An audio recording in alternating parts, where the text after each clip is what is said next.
समस्त श्रोतागण के अविनाश झा प्रणाम। बहुत अनुपम रचना डॉक्टर कल्पना झा जी के परिछना गीत। मिथिला में अनुपम क्षण प्रभु श्री राम जी के परिछन भ रहल छनि। मिथिले ओ जगह जतऽ प्रभु श्री रामो संग ताई माई मजाक कऽ रहलखिन हन।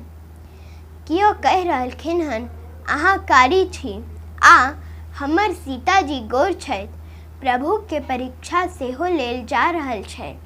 ठग बौक चिन्है छियै? सुनल जाओ। सुंदर सन भाव से सजल ई परिछनक गीत। शब्द पर जरूर ध्यान देबै।